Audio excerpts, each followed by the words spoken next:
Assalamu alaikum wa rahmatullahi wa barakatuh. My name is Gulamhusein. I'm a practicing psychologist and the founder of Tsazesh, a mental health and human rights platform. And today I'm going to be talking about the inner child concept. I'm going to start by defining what it is and then explaining a few ways in which it impacts parenting. So without further ado, what is the inner child? The inner child is our childlike aspect. It's exactly what it says. It includes what a person has learned when they were a child, between the ages of 0 to 6 years of age. And this is because the brain is particularly receptive during these ages. Therefore, whatever we learn, whatever we experience, all of that leaves a mark. They have a large impact on our emotional routines, on the information that we gather and learn, and how we behave as we grow into adulthood.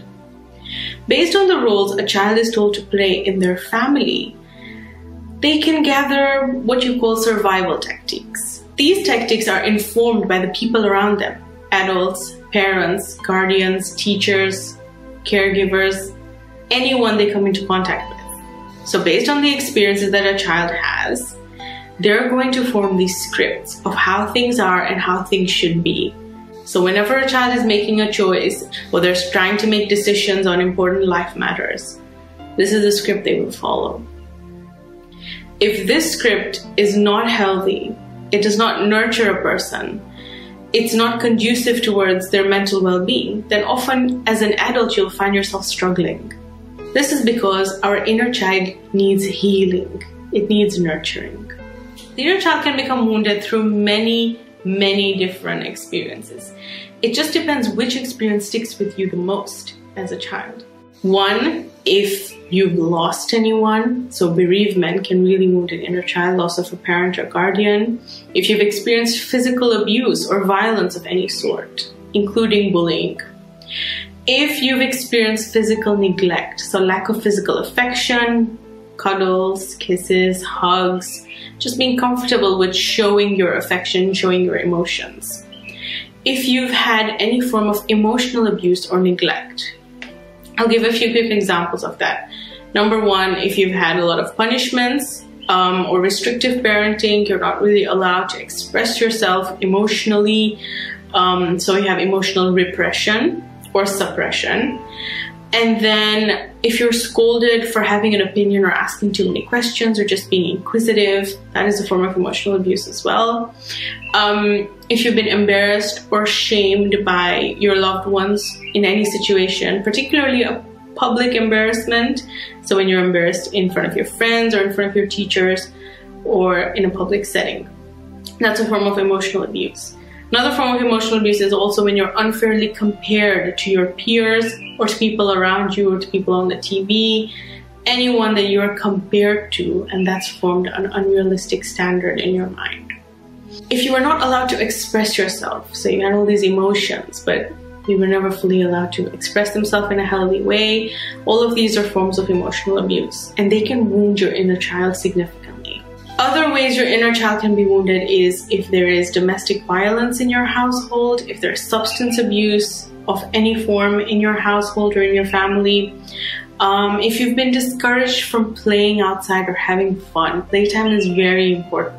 So if you haven't been able to have any playtime, as is the right of a child, then that can contribute towards your inner child needing to heal.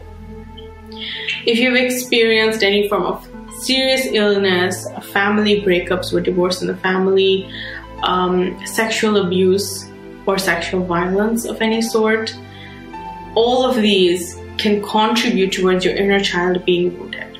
But these are just a few examples. Not all of them will wound your inner child because it depends on who you are as a person, as a child, and what experiences become traumatic and become internalized, or you are able to move on from them. If you're able to move on from the experience, then chances are it's not going to really leave an inner child wound. So, how does this impact parenting? Number one, when you push your own experiences and fears on your child from a very young age. So for example, if you're very worried about your child, say not being attractive enough or just not meeting your requirements, of what is acceptable, then that's your inner child coming out. Because you may have experienced something similar when you were young, or those unfair requirements were put on you. Another example is when you compare your child's achievement to another child's achievement, possibly even to their best friend's achievement. A lot of parents tell me it's because they're looking out for their child, they want what's best for their child. But what is best for them is allowing them to be themselves and accepting them unconditionally for who they are. Because every person is different and unique. And what you have experienced as a child, that may be part of who you are, but that doesn't mean that you have to make it part of who your child is. Your child is different than you are. The third point I wanted to talk about is fear. As parents, teachers, and community members, our first instinct is to tell children what or who they should be scared of. And this becomes a part of our parenting. For example, be scared of God, or be scared of dad, or be scared of your teacher or whoever it is. Before you know it, the child learns how to respond to one thing and one thing alone. And that's fear. Fear of punishment, fear of losing out, and fear of disappointing the people that they love. When you get frustrated with your child's mistakes over and over again, when you're not managing your time wisely, and then the child bears the brunt of your mismanagement, when you're expecting them to do things as an adult when they're just a child. This is a reflection of your inner child coming out. And it can be very harmful to the development of a child.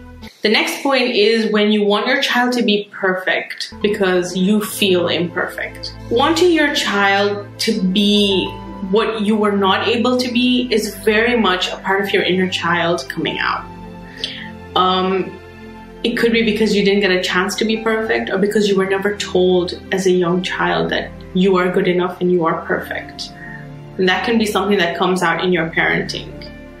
So you really have to think about, is this what they want? Is this what your child wants?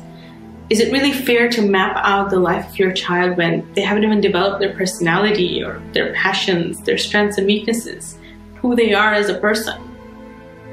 It's not fair. That doesn't take away from what you experienced, but you can rewrite that narrative and make sure that it doesn't happen to anyone else. You may want your child to be perfect, but it's unfair on them to reach your ideal standard of perfection, because your ideal standard of perfection is very different from the ideal standard of perfection. In fact, according to psychology, there is no ideal standard of perfection anyway. The final point I want to discuss is when you're dismissing your child's physical and emotional needs.